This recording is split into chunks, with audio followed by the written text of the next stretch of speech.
आणि अण्णाभाऊ साठे यांच्या पुतळ्यासाठी एकत्रित आलेल्या अनेक संघटना ज्यांचा पाठिंबा मिळालेला आहे आणि सर्व बंधू आणि भगिनी, वेळ झालाय म्हणून मी सगळ्यांची नावं घेत नाही, ते सगळे मला माफ करतील असा मला विश्वास आहे. मित्रांनो, आपलं शहर 2016 पर्यंत आपल्या सर्वांच्या आशीर्वादाने रुळावर चाललेलं, दिवसेंदिवस जसा चंद्राची कोरमुठी व्हावी तसा हे शहर हळूहळू मोठं होत होतं, वाढत होतं, सुविधा वाढत होत्या, लोक गुण्यागोविंदाने एकत्रित राहत होते. या शहरात हा चंद्र वाढत असताना अनेक लोक या शहरात चांगलं पाणी मिळतंय, शैक्षणिक व्यवस्था चांगल्या होत आहेत म्हणून ह्या शहरात सतत येत गेले. प्रत्येकाला दुसरं घर आपलं इस्लामपूरमध्ये असावं असं शिराळा तालुक्यातल्या लोकांनाही वाटत होतं, पलूस तालुक्यातल्या लोकांनाही वाटत होतं. इकडं कराडच्या बाउंड्रीवर कासेगावच्या पलीकडच्याही अनेक लोक आज आपल्या शहरात येऊन राहिलेले. नागरिकांना काय हवं असतं तर उत्तम सुविधा हव्या असतात आणि म्हणून आमचा त्यावेळी प्रयत्न होता की ह्या शहरात चांगल्या सुविधा देण्याचं काम करूया. 16 साली निवडणूक झाली, निकाल लागला. 2016च्या निवडणुकीत आमचा पराभव झाला. विजयभाऊ सारखा एक दिग्गज नेता ज्याने अनेक वर्ष या शहरासाठी वेळ दिला, कष्ट केले, त्यांचा पराभव झाला. आम्ही तो पराभव स्वीकारला. पुढं नगरपालिकेचं काम सुरू झालं. 5 वर्षाचं काम आणि त्यानंतरचे प्रशासक अशी 9 वर्ष आता आपली आयुष्याची गेलेली आहेत. या 9 वर्षात प्रगती काय झाली, नवं या शहरात काय आणलं, ज्यांना आपण सत्ता दिली त्यांनी या शहराचा नावलौकिक वाढवण्यासाठी काय केलं, हा प्रश्न या शहरातले नागरिक आज अतिशय बारकाईने विचारायला लागलेले आहेत. जवळपास या ठिकाणी जे प्रश्न होते, खंडेराव नानांनी भाषणात त्या प्रश्नाचं समर्थन करणारे आमचे जुने सहकारी होते, त्यांचं वक्तव्य तुम्हाला दाखवलं, सांगितलं. मला वाटतं त्याच्या पलीकडे प्रचार करण्याची काही गरज आहे असं मला वाटत नाही. आज मी गेले काही दिवस या शहरातल्या गल्ली बोळात फिरतोय. लोक म्हणतात याला गल्ली बोळात फिरायला लागते. अरे, मी प्रत्येक नगरपालिकेला गल्ली बोळात फिरतो, लोकांशी बोलतो, लोकांशी संवाद साधल्यावर त्यांचे आणखीन प्रश्न कळतात. पुढच्या 5 वर्षात ते आणखीन डबल स्पीडनं सोडवण्याची ताकद मिळते आणि म्हणून मी अजून वर कुठंतरी गेलो तरी गल्ली बोळात फिरायची माझी सवय मी सोडणार नाही. तो माझा स्वभाव धर्म आहे. जमिनीला धरून राहणारी आम्ही माणसं आहोत आणि म्हणून गल्लीबोळात फिरण्याचं आम्हाला कधी कमीपणा वाटत नाही आणि त्यातून नवे प्रश्न या शहरातले लोकांच्या अपेक्षा, आशा, आकांक्षा, अनेक गोष्टी कळतात. पण मी फिरताना असं एक बघितलं की लोकांना या निवडणुकीत आता मुद्द्यांवर मतदान करायचं. शहरात जे काही 9 वर्षात बिघडवलं ते 9 वर्षात बिघडलेलं दुरुस्त व्हावं अशी सामान्य लोकांची फार मोठी अपेक्षा आहे. आणि सामान्य लोकांच्या मनात आहे की आता झालं, 9 वर्षात झालं ते झालं, आता पुन्हा राष्ट्रवादी शरदचंद्र पवार पक्षाला संधी देऊया, तुतारी वाजवणाऱ्या माणसाच्या मागे उभा राहूया, ही मानसिकता या शहरातल्या जवळपास सगळ्या नागरिकांची झालेली आहे. खरं म्हणजे शहराच्या साठी काय कार्यक्रम यापेक्षा गल्ली बोळात फिरून माझ्यावर टीका करणे हा महत्वाचा कार्यक्रम काहींचा झालेला आहे. आज आपण सगळ्यांनी अनेक गोष्टी या शहरात चालू केल्या. दुसऱ्या मजल्यावर चढणारं पाणी, ती पाण्याची योजना बिघडवली. 25-30% लिकेज व्हायला लागले. आणि या शहरामध्ये गेल्या 9 वर्षात जेवढे पाण्याचे कनेक्शन होते ना, ते कनेक्शन दुप्पट झाले, तरी ह्यांना भान नव्हतं की नवी योजना आणली पाहिजे आणि शहरात पाणी दिलं पाहिजे. 10 वर्षापूर्वी 9 वर्षापूर्वी जी पाण्याची योजना होती, त्यानंतर आमचं या ठिकाणचं सत्ता गेल्यानंतर पाणी पुरवठा उपसा यंत्रणा सक्षम झाली तर नाहीच, पण 2016 नंतर यांनी साधा एक पंप देखील खरेदी केला नाही पाणी पुरवठ्याचा. सगळ्या व्यवस्थेकडे दुर्लक्ष. आणि सगळ्यात महत्वाचं म्हणजे मी मागच्या वर्ष 1.5 वर्षापूर्वी सीओला सांगून या शहराची पाणी पुरवठा योजनेचा प्रस्ताव राज्य सरकारला मी पाठवला आणि तो आता स्टेट लेवल स्क्रुटिनी कमिटीमध्ये गेलेला आहे. 124 कोटीचं तत्वता त्यांनी मान्यता यापूर्वीच दिलेली आहे आणि ही निवडणूक झाल्यावर राज्य सरकारच्या या मान्यता दिलेल्या प्रस्तावाला आधीच दिलेली आहे. मी त्याचा पाठपुरावा केला. अजून मंत्र्यांच्याकडे गेलेलं नाही प्रकरण. खाली आम्ही काय करू शकतो याचा तुम्हाला अंदाज म्हणून एक उदाहरण देतो. या दत्त टेकडीला मी 5 कोटी आणले. सत्ता कुठं होती आपली? पैसे राज्य सरकारकडून कसे आणायचे या जयंत पाटलाला माहिती आहे. तुम्ही काही चिंता करू नका. आणि म्हणून 124 कोटी रुपयाची पाण्याची योजना या शहराच्या पाण्याच्या व्यवस्थेला दुरुस्त करण्यासाठी आम्ही प्रपोज केली आहे. यांच्या काळात झालेली नाही, 5 वर्षात. मी सीओच्या मागे लागून महाराष्ट्र जीवन प्राधिकरणशी बोलून, चीफ इंजिनियरशी बोलून ह्याला प्रपोज करून मुंबईला पाठवली आणि तो प्रश्न सोडवण्याचा मी पूर्ण प्रयत्न करणार आहे. कारण पाण्याचं महत्त्व अगदी पाक त्या कोळीमळा टकलाई नगर पासून ते इकडं आंबेडकर नगरमध्ये प्रत्येक उरणवाडीपर्यंत आमच्या सगळ्या आया बहिणींना आहे आणि तो प्रश्न सोडवण्याचं अभिवचन मी या निमित्तानं देतो. इस्लामपूर उरण ईश्वरपूरच्या लोकांनी चिंता करायची गरज नाही. खरं म्हणजे साधारणपणाने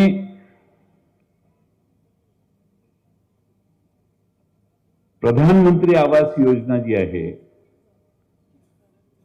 प्रधानमंत्री आवास योजना पंतप्रधानांचं स्वप्न होतं की सगळ्यांना घर देतो, सगळ्यांना घर देतो. 22 सालापर्यंत या देशात एकही माणूस विदाऊट घर राहणार नाही असं पंतप्रधानांनी मोदी साहेबांनी सांगितलेलं. पण मागच्या 9 वर्षामध्ये या शहरामध्ये साधारणपणे 2,500 कुटुंबांना 2.5 लाख रुपये मिळायला पाहिजे होते घरकुलासाठी निधी, पण फक्त 600 घरकुलांना घरकुलासाठी निधी मिळाला. आमचं जर या शहरात राज्य असतं तर 2,500 काय 3,500 लोकांना देखील घरकुलाला आम्ही निधी मिळवून दिला असता, पण लक्षच नाही. त्यामुळे असे महत्वाचे प्रश्न राहून गेले. त्या भुयारी गटारामध्ये STP सिवेज ट्रीटमेंट प्लांटसाठी आधी जागा घेऊन तिथं सिवेज ट्रीटमेंट प्लांट पूर्ण करायचे असतात आणि मग भुयारी गटार खणायला सुरुवात करायची असते. या महाशयांनी उलट केलं. आधी भुयारी गटार खणायचं काम केलं. ह्यांना जागाच घेता आल्या नाही. 2 जागा घ्यायच्या होत्या, त्या 2 जागा त्यावेळी घेता आल्या नाहीत. मी ज्यावेळी पालकमंत्री झालो त्यावेळी एकनाथ जाधवांच्या घरी हे जे मगाशी बोललेले हे आणि 2-4 आम्ही जाऊन त्यांना विनंती केली. आणखीन दुसरी जागा घेण्यासाठी आम्ही केले. आता नगरपालिकेच्या ताब्यात या 2 जागा आलेल्या आहेत. आपलं सरकार उद्या इस्लामपूर उरण ईश्वरपूरमध्ये आलं की आपण सिवेज ट्रीटमेंट प्लांट पूर्ण करू शकू आणि भुयारी गटारचं काम देखील पूर्ण करू शकतो. त्यामुळं आम्हाला हेही काम पूर्ण करायचं. या सगळ्या भागामध्ये गांधी चौकात इकडच्या बाजूला गणपती गणेश मंदिराच्या तिथं एवढी प्रचंड ट्रॅफिक असते. त्या ट्रॅफिकवर सोल्युशन आपल्याला काढावंच लागेल आणि त्याची काही सोल्युशनचा विचार आम्ही केलेला आहे. आज भाषण फार वेळ चालेल म्हणून मी आज ते दाखवत नाही, पण याच्यावर यापूर्वी एक अभ्यास करण्यात आलेला आहे आणि तो प्रस्ताव ट्रॅफिकची समस्या सोडवण्याचा, पार्किंगची समस्या सोडवण्याचं काम देखील आम्ही पुढच्या काळात घेणार आहे. आज खरं म्हणजे हे शहर शामरावांना आणि त्यांच्या सर्व सहकाऱ्यांनी सांस्कृतिक चळवळीचं प्रसिद्धी असणारं शहर म्हणून आपल्या उरण ईश्वरपूरचं नावलौकिक आहे. पण मागच्या 9-10 वर्षात सगळं ठप्प आहे. स्वर्गीय राजाराम बापूंच्या नावाने व्याख्यानमाला होती, ती बंद झाली. नाटक असेल, मुलाखत घेण्याचे प्रकार असतील, ते सगळे बंद झाले. आणि म्हणून आम्ही आमच्या सत्तेवर आल्यानंतर उरण ईश्वरपूर महोत्सव हा दरवर्षी नगर परिषदेच्या मार्फत साजरा करू आणि त्यात या उरण ईश्वरपुरातल्या सांस्कृतिक, साहित्यिक सर्व प्रकारच्या कवीपासून सगळ्यांना त्या ठिकाणी व्यासपीठ निर्माण करून देऊ, जेणेकरून या उरण ईश्वरपूर शहरातल्या कुठल्याही साहित्यिकाला, लेखकाला, कवीला, साहित्यात रममाण होणाऱ्या सामान्य नागरिकाला देखील एक व्यासपीठ आणि विरंगुळ्याचं आणि त्या ठिकाणी जाऊन बसण्याची व्यवस्था आम्ही या शहरात करू. खरं म्हणजे खाद्यप्रेमींच्यासाठी एकत्रित आस्वाद घेण्यासाठी एक वेगळी खाऊ गल्ली निर्माण करण्याची गरज आहे. अनेक शहरात असते, आमच्याकडे ती काही खाऊ गल्ली नाहीये. मागच्या 9 वर्षात झाली नाही. लय खाऊ गल्ली आम्ही बघितल्यात. आम्ही एक खाऊ गल्ली नक्की या ठिकाणी या शहरात करू. हे दुसरीकडे कुठेतरी ह्या लोकांनी जाऊन खाऊ नये त्यासाठी व्यवस्था. खरं म्हणजे या शहरात गरीब माणसं आपलं लग्न कसं बसं उरकतात, ज्याला आर्थिक होत नाही. मी बरेच मंगल कार्यालय बघतो, दरी जरा जास्त असतात.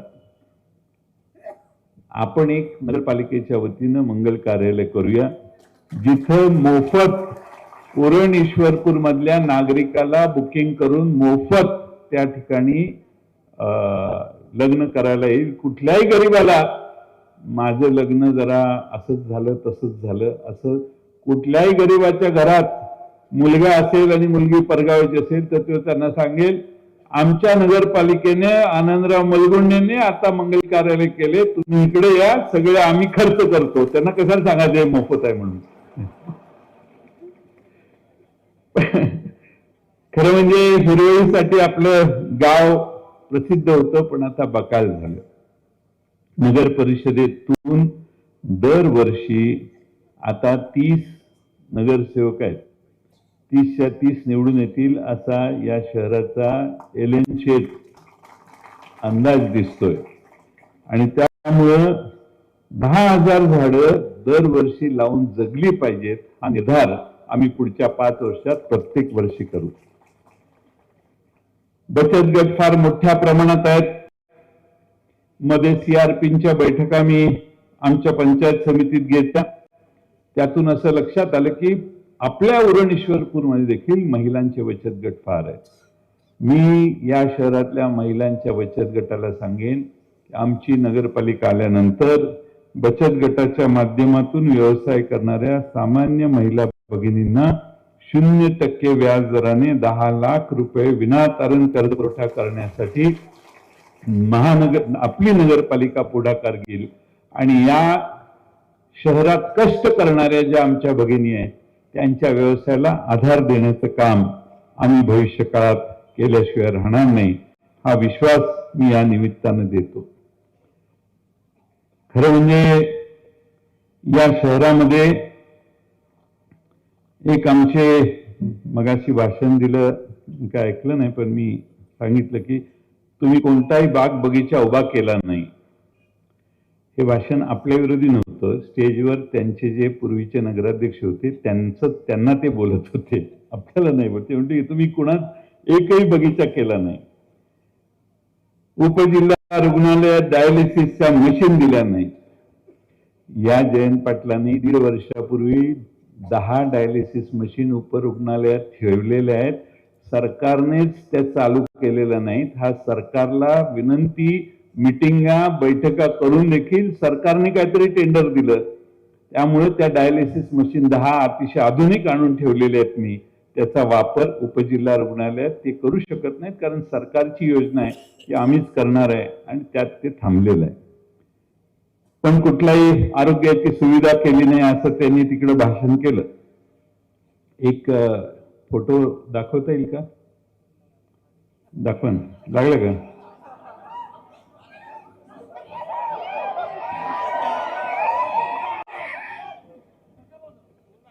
मी काहीतरी 1 ऑगस्टला 2020ला मी 8 कोटी रुपये टाटा कंपनीच्या रतन टाटांना जाऊन सांगून विनंती करून आपण आणले आणि तिथं 8 कोटीच्या सुविधेचं आधुनिकीकरण केलं. आज महाराष्ट्रातलं सगळ्यात उत्तम सुविधा असणारं उपजिल्हा रुग्णालय म्हणजे उरण ईश्वरपूरचं आहे आणि त्याच्या उद्घाटनाला मी त्यांना घेऊन गेलेलो. आम्ही विरोधकांनाही सन्मान देतो, आम्ही काय त्यांना त्याच जे ठरवत नाही. पण माझ्या समोर आल्यावर माझ्याशी सगळे चांगले वाटतात. मागे काय का शिवाय देणार. सांगण्याचा मुद्दा हा आहे की या शहरामध्ये आम्ही अर्बन प्रायमरी हेल्थ सेंटर सुरू केले. आरोग्यवर्धिनी केंद्र 5 आहेत आणि एक HBT दवाखाना आपला सुरू आहे. दत्तनगरमध्ये आपण 22 साली सुरू केलं, मोमीन मोहल्ल्यात सुरू केलं, यल्लामा चौकात सुरू केलं आरोग्यवर्धिनी केंद्र, राजाराम नगरला एक केंद्र सुरू केलं, राजेबागेश्वरला आरोग्यवर्धिनी केंद्र सुरू केलं, एक शिवनगरमध्ये बाळासाहेब ठाकरेंच्या नावाने एक सुरू केलं आणि हे सगळं आम्ही पुढाकार केलं. दुसऱ्या कोणी याच्यात लक्ष घातलेलं नव्हतं. दुसरा महत्वाचा भाग म्हणजे या शहरात आजच सकाळी काही लोक तरुण भेटले की आम्हाला अजून मैदानं पाहिजे. आज जी मैदान आहेत ते पोलीस परेड ग्राउंड किंवा पोलीस फारसं वापरून देत नाहीत आणि म्हणून मग या शहरामध्ये आता DP मध्ये जे प्लेग्राऊंड्स आहेत ते प्लेग्राऊंड्स डेव्हलप करण्याची जबाबदारी आपल्याला घ्यावी लागेल आणि म्हणून फुलबाग तलाव गार्डनच्या तिथं 100 गुंठे एक प्लेग्राऊंडची जागा आहे, ती आम्ही विकसित करू. तालुका स्पोर्ट्स सेंटर तर आपण करतोयच, त्याच्यात 107 गुंठे तिथं जागा आहे. जावडेकर हायस्कूल प्लेग्राऊंड आहे 45 गुंठे. नियर दगडी बंगल्याच्या तिथं प्लेग्राऊंड आहे 47 गुंठ्याचं. टकलाई नगर गार्डन आहे तिथं 92 गुंठ्याचं आहे. राजेबागेश्वर यात्रा ग्राउंड तिथं आहे, तिथं राजेबागेश्वरची यात्रा होते, त्यामुळे तिथल्या लोकांना विश्वासात घेऊन ते आपल्याला करावं लागेल.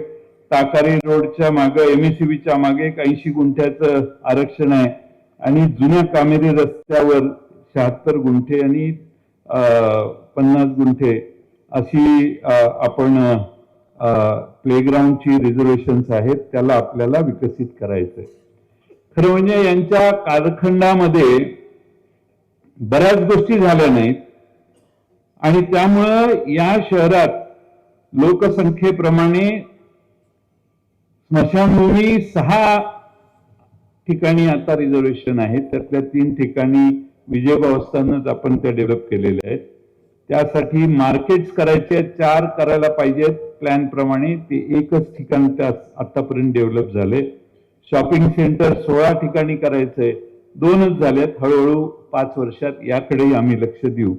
आणि लायब्ररी या शहरात 5 असल्या पाहिजेत, एकाच ठिकाणी आता सध्या 5 ठिकाणी रिझर्वेशन आहेत आणि या ठिकाणी आणखीन ज्या काही सुधारणा करायच्या आहेत त्यामध्ये देखील आम्ही लक्ष देऊ. गरिबांसाठी घरं ही 8 ठिकाणी करायच्यासाठी आरक्षण आहेत, त्यातल्या 2 आरक्षण झाली आहेत, उरलेली 6 आरक्षण डेव्हलप करून या शहरात तुम्हाला माहिती आहे की नाही माहित नाही, असे अर्ज बरेच आले आहेत आम्हाला घरं पाहिजेत, पण त्यांची एकत्रित यादी, नोंद आणि मान्यता अशी काही नाही. आनंदराव मलगुंडे आल्यानंतर आम्ही जी पहिली काही कामं करणार आहे त्यात या शहरात भाड्याच्या घरात राहतात, मुलगा कुठेतरी असतो आणि आई वडील भाड्याच्या घरात राहतात, त्यांना घर नाही, अशा लोकांना घरं देण्यासाठी ही आरक्षणं 6 उरलेली आहेत ती आम्ही आरक्षित झालेली आहेत. त्याच्यावर आम्ही घरकुलं बांधण्याचे प्रस्ताव ताबडतोबीनं तयार करू आणि आनंदराव मलगुंडेंच्या हस्ते लवकरात लवकर नव्या घरांची नवी पहाट प्रत्येक कुटुंब ज्याला घर नाही, छत नाही मालकीचं, त्याला घर देण्याचा कार्यक्रम देखील या 5 वर्षात आम्ही अतिशय चांगल्या पद्धतीनं राबवू. मी हे सगळं आपणाला सांगतोय कारण हे आमचे कार्यक्रम आहेत. आम्ही जो जाहीरनामा दिलाय तोही आपल्या हातात आहे, पण त्याचबरोबर 3 ठिकाणी स्टेडियम आहे.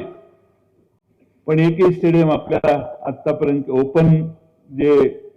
ओपन थिएटर जे आहे ते सोडलं तर स्टेडियमची व्यवस्था नाही. 3 ठिकाणी आरक्षण आहे, त्याचाही आता आपण पाठपुरावा करू. ह्या सगळ्या गोष्टी आरक्षणात घालून आपलं सरकार इथं शहरात होतं, आपली नगरपालिका होती, त्यावेळी राज्य सरकारला प्रस्ताव पाठवला. 10 वर्ष इस्लामपूर उरण ईश्वरपूरचा प्रस्ताव मंजूर झाला नाही. आता मंजूर मागच्या वर्षभरात झाला. शेवटी आम्हाला ठराव करावा लागला की तुम्ही नाही मंजूर केला तर हा आमचा ठराव आहे आणि ती कायद्यातच तरतूद आहे, त्याप्रमाणे आपला प्लॅन जाहीर केला. मग सरकारने त्यात लक्ष घातलं आणि तरी देखील जवळपास 8-9 वर्ष त्याला निर्णय करायला लागले. त्या दरम्यान लोकांनी वाट किती वेळ बघणार, सामान्य माणसांनी घरं बांधली आणि घरं बांधल्यानंतर त्या घरांच्या मध्ये राहणाऱ्या लोकांना ह्या नगरपालिकेनं शास्ती कर लावला. आता शास्ती कर लावल्यावर मी ज्या दिवशी अर्ज भरला आनंदराव मलगुंडेंनी, त्यावेळी विजय कुंभार आपण जाहीर केलं की आनंदराव मलगुंडे निवडून आल्यावर पहिली ज्यावेळी बैठक होईल नगर परिषदेची, त्यावेळी पहिला ठराव असेल तो या शहरावरचा शास्ती कर रद्द करण्याचा. मुख्यमंत्र्यांचं भाषण तुम्ही ऐकलं की नाही माहित नाही. ते म्हटले अरे आधी का नाही आला, यापूर्वीच शास्ती कर रद्द केला असता. म्हणजे हे किती नाकर्ते आहेत बघा. ह्यांनी जाऊन त्यांना सांगून शास्ती कर रद्द करून यायला पाहिजे होतं, कारण ते म्हटले महापालिकेचा केला तर नगरपालिका केलीच असती. म्हणजे मला जे कळतं ते ह्यांना कळत नाही. हा फरक यांच्यात आनंदराव मलगुंडेंपासून इथं बसलेल्या सगळ्यांच्यात आणि त्यांच्यात आहे. त्यामुळं मी नुसती घोषणा केली, मुख्यमंत्र्यांनी सांगितलं निवडणूक झाल्यावर शास्ती कर रद्द करून देतो, म्हणजे काम होणार. पण ते मी आणि आनंदराव मलगुंडेंनी जाहीर केल्यावर झालेलं आहे. मी नेहमी सांगतो की शेवटी प्रश्न मलाच सोडवायचे आहेत. या शहराचे आजपर्यंतचे प्रत्येक प्रश्न आम्ही सोडवलाय. माझी आपणा सर्वांना विनंती आहे की तुम्ही आम्हाला पुन्हा एकदा संधी द्या. आनंदराव मलगुंडे दादांचं 5 नंबरचं बटन दाबून त्यांना विजयी करा आणि आमच्या प्रत्येक वॉर्डातील 2 जे नगरसेवक आहेत त्यांनाही विजयी करा. आज माझी कळकळीची विनंती आहे की समोरच्या पॅनलमध्ये बरेच गुन्हेगारी असणारी लोक आहेत असं त्यांच्या ॲफिडेव्हिट मधून मला कळलेलं आहे. मला काय माझं माहीत नाही, पण ॲफिडेव्हिटमध्येच त्यांनी मान्य केलेलं आहे की काय काय गुन्हे आहेत. हे महेश पाटलांनी आलेलं पहिल्यांदा भाषण केलं की आम्ही गुन्हेगारांच्या बरोबर पॅनलमध्ये राहणार नाही. ते बाहेर आले त्याचं पहिलं कारण ते आहे, त्यांनी सांगितलं की मोका लागलेल्या टोळीयुद्ध करणाऱ्या लोकांच्या बरोबर मी निवडणूक लढवत नाही. मग त्यांनी विजय कुंभारांना घेतल्या. सुप्रियाताई कुठे गेल्या? सुप्रियाताई आणि विजय कुंभार 1 नंबर मध्ये उभे राहिले. मूळ कारण हे आहे. एक सचिन कोळेकर आहे, कलम ऐकतो. आता मी वॉर्ड नंबर सांगतो, मी काय नाव कोणाचं घेणं योग्य नाही. कारण काय आता बराच वेळ होईल. कलम ऐका नुसती कलम. 307, 324, 504, 506, 143, 147, 302, 143, 147, 148, 149 आणि 323 एवढी कलम लागलेली. दुसरे बहादर आहेत प्रभाग 2 मध्ये, त्यांच्यावर कलम 406, 420, 447, 465, 467, 468. तिसरे एक आहेत, परवा यांच्या नानांच्या वॉर्डात फिरत होते, काहीतरी 135, 2 गुन्हे आहेत त्यांचे, 135. 6 नंबर प्रभागात एलन शेठ, तुम्ही जपून राहा, 392 आणि 34 कलम लागलेलं आहे, अभ्यास करा ते कसलं कलम आहे. 7 नंबर प्रभागात आमचा संग्राम कुठे गेला? एक असा वॉर्ड आहे की माणूस उभा राहिलाच तयार नाही, घरटी संबंध आहेत, लोक म्हणतात ह्यालाच उभा करा. सकाळपासून सुरू केलं की हो साहेब मी राहतो, रात्रीपर्यंत पटवून दिलं की रात्री सांगणार ठीक आहे साहेब उभं राहतो. सकाळी येणार, तयार नाही का? आमची बायका मुलं आहेत, आम्हाला ह्या मार्गाला लावू नका, आम्हाला आमच्या बायका मुलांना कॉलेजला जाताना शाळेला जाताना त्रास होईल. मलाच कळे ना की उमेदवारच उभा राहत नाही, काय करायचं. पण आमचा वाघ त्या ठिकाणी आज आम्ही नेऊन उभा केलेला.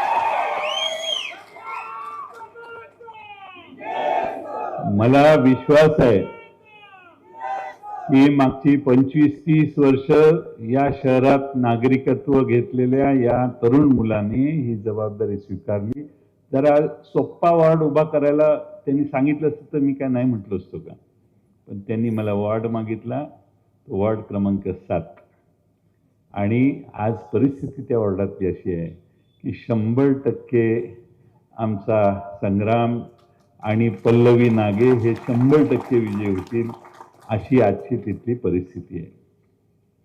मी हे यासाठी सांगतोय की तुम्हाला तुमचं सामान्य ज्ञान वाढावं म्हणून मी सांगतोय, बाकी माझा काही तसा उद्देश नाहीये.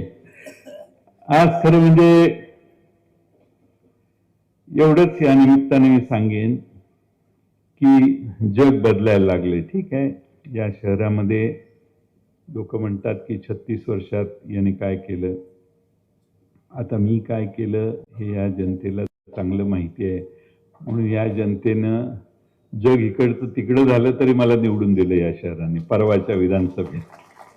आणि काही न करता 7,500 मताधिक्य या शहराने मला इलेक्शन दिलं. त्यावेळी तुमचा अभाव आम्हाला जाणवत होता, महेश आमच्याकडे नव्हता, विजय नव्हता.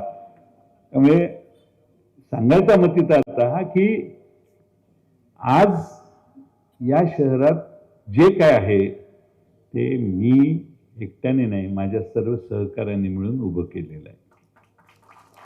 एक इमारत दाखवा की जी दुसऱ्या कोणी उभी केलेली आहे.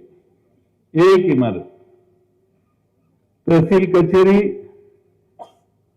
14 साली सगळे पैसे ट्रान्सफर केले आणि सगळी कचेरी आपलं सरकार नसताना पूर्ण झाली. त्याचं उद्घाटन करण्याची दानत नव्हती. मी उद्धव ठाकरे साहेबांना बोलवलं आणि आपलं सरकार आल्यावर त्याचं उद्घाटन केलं. या शहरातले कुठलीही इमारत सांगा त्याच्यावर जयंत टाकायचं आणि त्यावेळेच्या नगराध्यक्ष माझ्यावर जे काम करत होते त्या पदाधिकाऱ्यांची नावं आहेत, कारण आम्ही त्या सगळ्या इमारती उभ्या केल्या. इथं बाजार आहे, भाजी मंडई आहे, तिथल्या सगळ्या गोरगरिबांना एका ठिकाणी नेऊन ठेवावं आणि भाजी मंडई नवीन बांधावी असं आम्ही ठरवलं. सगळे भाजी विक्रेते माझ्याकडे आले, मी स्वतः तिथं गेलो, ठरलं. मी गेलेलो, बघितलं की लोक तिथं गेली, त्यांना दमदाटी केली, तिथनं काढून टाकलं. त्यांना आता रस्त्यावर बसायला लागतं. भाजी खरेदी करायला गेलेल्या माझ्या आया बहिणी या शहरातले देखील उन्हात भाजी खरेदी करत बसतात, अशी अवस्था आहे. आणि ती मंडईचं काम सुरू केलं, तेही आता बंद पडले. मुद्दा फक्त टेंडर काढून कॉन्ट्रॅक्टर कडून फायदा मिळवण्यासाठी होता. पुढं काम हो न हो कोण विचारतोय. आम्हाला मात्र प्रत्येक गोष्ट सुरू झालेली पूर्णत्वाला जाण्याची आमची गरज आहे, कारण पुन्हा पुन्हा आम्ही लोकांच्या दारात जातो. आज आम्ही निर्णय घेतला, छत्रपती शिवाजी महाराज, डॉक्टर बाबासाहेब आंबेडकर यांच्या बरोबर पुण्यश्लोक अहिल्यादेवी होळकरांचा देखील पुतळा या शहरात करायचा आणि योगायोग असा आहे की त्या पुतळा समितीचे अध्यक्ष आमचे आनंदराव मलगुंडे आहेत.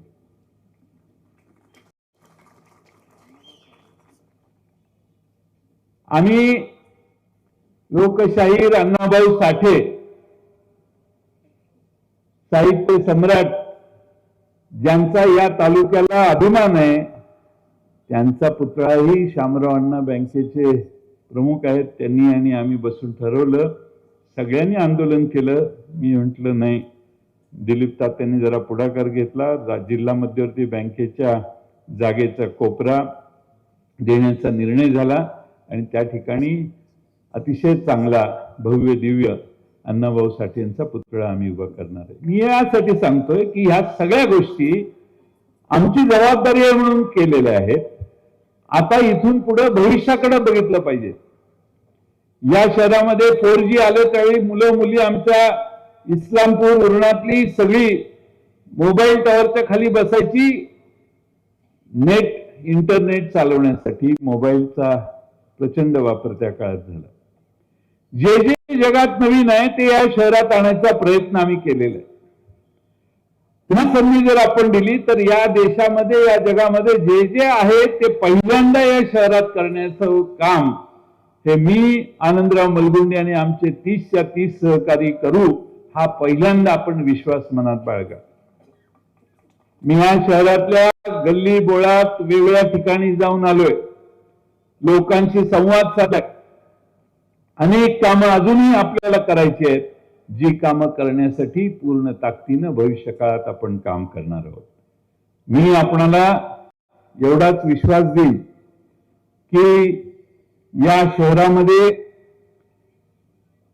बरीच लोक आजही उपजीविकेची साधनं शोधण्यासाठी येतात. ती उपजीविकेची साधनं अधिक वाढवण्याचं काम आपल्या सर्वांना करायचंय आणि ते करण्यासाठी हा दशसूत्रीचा कार्यक्रम आम्ही आपल्या सर्वांच्या घराघरात वाटलेला आहे. हा आमचा जाहीरनामा आहे. आम्ही मनात आलं म्हणून केलेला नाही. आम्ही राष्ट्रवादीच्या वेबसाईटवर हा जाहीरनामा साठी सूचना मागवल्या. 7-8 हजार लोकांनी सूचना केल्या. हे करा, हे केलं पाहिजे. त्यातल्या जास्त ज्याची डिमांड होती, मागणी होती, त्या सूचनांचा अंमल करण्यासाठी हा जाहीरनामा ही आमची या शहराला कमिटमेंट आहे. बंधू भगिनींनो, माझी आपणा सर्वांना कळकळीची विनंती आहे की खंडेराव नानांनी तुम्हाला काही क्लिप दाखवल्या. अजून एक क्लिप आहे ती उद्या तुमच्याकडे पोस्ट करतो. त्या क्लिपला प्रतिसाद सगळेच देतील आणि आनंदराव मलगुंडेंचा विजय हा आधी 8-10 हजारांनी झाला असता. आता 10-12 हजाराच्या आत येणार नाही एवढं काम आहे. माझे सगळे उमेदवार चांगले आणि चांगल्या पद्धतीनं काम करणारे उमेदवार आहेत. आमच्या खंडेराव नानांनी त्या निनाईनगरमध्ये बगीचा करायला सांगितला. एवढा उत्तम बगीचा केला. काल परवा खंडेराव नाना मला घेऊन गेले आणि सांगितलं की या गार्डनची अवस्था बघा. आणि मी बघायला गेलो तर बागेचं जंगल झालेलं होतं. त्या ठिकाणी खंडेराव नानांनी एक चांगली निनाईनगरच्या सगळ्या प्रकल्पग्रस्तांसाठी सुविधा म्हणून एक जिम केलं. बाकीच्या सुविधा केल्या. त्याच्यावर अनेकांनी डोळा ठेवला. अनेक शॉपिंग सेंटर आहेत जी पूर्ण झालेली आमच्या ती चालू करण्याची इच्छा यांना झाली नाही.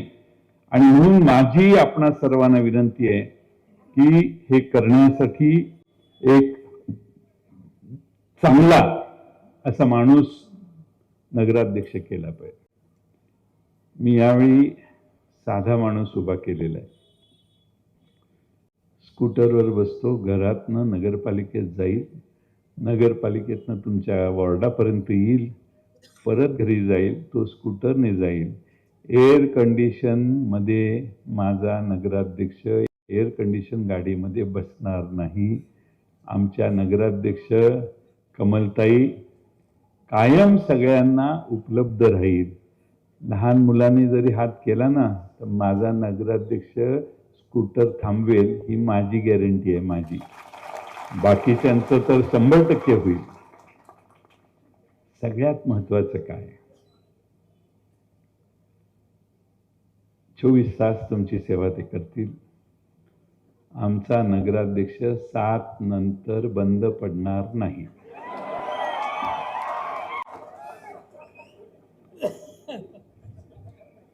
चालला पाहिजे ना पुढं. 24 तास आमचा नगराध्यक्ष चालू राहील.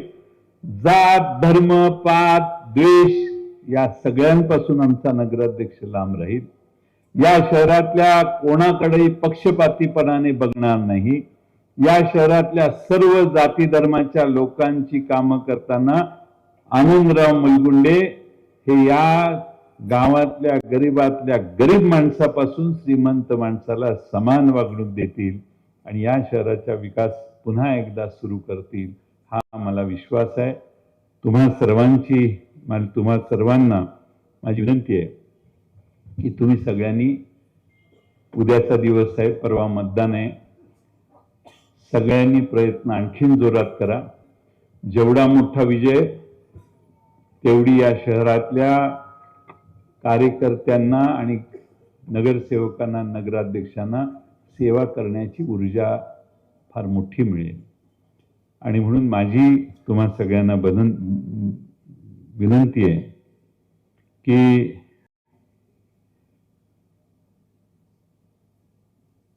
कोणावर आता बोलत नाही.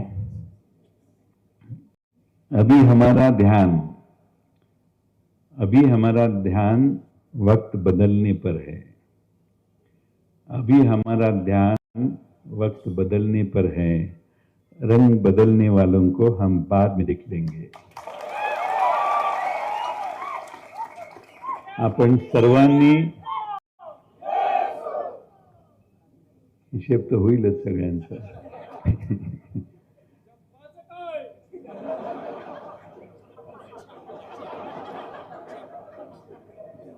शेवटचा मुद्दा सांगतो, मला जायचंय. या शहराची काळजी मलाच घ्यायची आहे.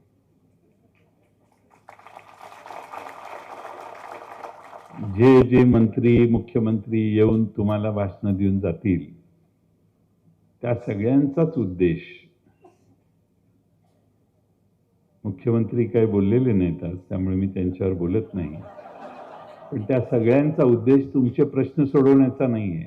मग 9 वर्ष काय मी हात धरलेले का कोणाची ह्या शहरात येऊन हे प्रश्न सोडवायला? पण त्यांचा उद्देश प्रश्न सोडवण्याचा नसेल, त्यांचा माझा पराभव करण्याचा जर असेल, तर उरण ईश्वरपूरची जनता मला आयुष्यभर, आजपर्यंत जेवढा 40 वर्ष मी काम केलं, ही जनता मला सांभाळत आली आहे, मला ताकद देत आली आहे. जेवढ्या मला शिवाय जास्त, तेवढी मला मतं जास्त. कोणी काही बोललं काय, आपला काही प्रॉब्लेम नाही, मी त्यांच्या विरोधी काही बोलणार नाही. कुणाचं नाव घेण्याची आपल्याला आवश्यकता नाही. पण आता विकास आराखड्याला गती देत असताना या शहरातल्या सामान्य माणसाला न्याय देण्याचं काम अधिक प्रभावीपणाने आम्ही करून दाखवू, हा विश्वास या निमित्तानं देतो. मला एका महत्त्वाच्या कामासाठी मुंबईला जायचं आणि उद्या सकाळी परत यायचंय, त्यामुळे मी जास्त वेळ भाषण करत नाही. पण मेन वक्ते आजचे दिलीप तात्या आहेत. मी त्यांना म्हटलं, तात्या तुमची क्रेज एवढी आहे की मी गेल्यावरही सगळे ऐकतील, तुम्ही काय काळजी करू नका. ते म्हटले, तुम्ही नाही ऐकलं तर मी व्हिडिओवर चालू ठेवून ह्याच्यावरच ऐकत जातो एअरपोर्टला. त्यामुळे माझी तुम्हा सगळ्यांना विनंती आहे की या शहरातले जंगम समाज, गवळी समाज यांना स्मशानभूमीसाठी जागा देण्याचं काम आता डेव्हलपमेंट प्लॅन 10 वर्षापासून जो आम्ही पाठपुरावा करतो तो मंजूर झालाय. ते एक्सटेन्शन झाल्यावर त्यांनाही झालंय ते एक्सटेन्शन, ते देऊ. आमचं सरकार या शहरात येईल त्यावेळी 24 तास पाणी देण्यासाठी आम्ही महत्वाची पावलं टाकू. बाकीच्या सगळ्या गोष्टींवर मी बोललोय. बगीचा 3 होते ते दुरुस्त करू आणि वाढीव ज्या ज्या ठिकाणी बगीचाचं आरक्षण असेल तिथं आम्ही त्या महिलांना विचारू. आर्किटेक्ट महिलांशी बोलेल आणि महिलांना तिथल्या त्या भागातल्या राहणाऱ्या जसं बगीचा पाहिजे वेगवेगळ्या मॉडेलचा त्यातला जो ते पसंत करतील त्या महिलांना तसा बगीचा देण्याचं काम देखील करू. आज शेवटचा मुद्दा, नगराध्यक्ष आणि त्या प्रभागातील 2 नगरसेवक हे प्रत्येक वॉर्डात जातील, लोकांचे प्रश्न ऐकतील आणि ते एकत्रित करून त्या वर्षीचा अर्थसंकल्प नगरपालिकेत मांडतील हा विश्वास व्यक्त करतो. पुन्हा एकदा तुतारी वाजवणाऱ्या माणसाच्या चिन्हावर मतदान करा. पहिला बटन दाबाल आनंदराव मलगुंडेचं त्यावेळी छोटा बीप वाजेल. नंतर खाली 2 प्रभागात त्या प्रभागातील 2 उमेदवार असतील त्यातलं दुसरं बटन दाबलं तरी छोटाच बीप वाजेल आणि मग तिसरं बटन दाबाल खालच्या तिसऱ्या आपल्या उमेदवाराला त्यावेळी लॉंग बीप वाजेल, जरा मोठी बीप वाजेल आणि तो लॉंग बीप वाजला की आपलं मत झालं असं समजायचं. आणि त्याच्यासाठी तुम्ही सगळ्यांनी उद्या घराघरातल्या सगळ्या मतदारांना बाहेर काढा. नवा जुनं विसरून जावं आता 9 वर्षाचं. आपण पुढे हे शहर न्यायचंय. नवी पहाट देत असताना मी या शहराला पुन्हा एकदा या व्यासपीठावरून सांगेन की हे शहर महाराष्ट्रातलं एक चांगलं उत्तम सुविधा असणारं शहर म्हणून आम्ही उभं करू. हे शहर उरण ईश्वरपूर नावाने महाराष्ट्रात प्रसिद्ध होईल हा विश्वास तुम्हा सगळ्यांना देतो आणि मी आपल्या सगळ्यांची रजा घेतो. धन्यवाद. आणि पुढचं सुरू जाऊ नका, सगळे भाषण तात्यांचं आहे.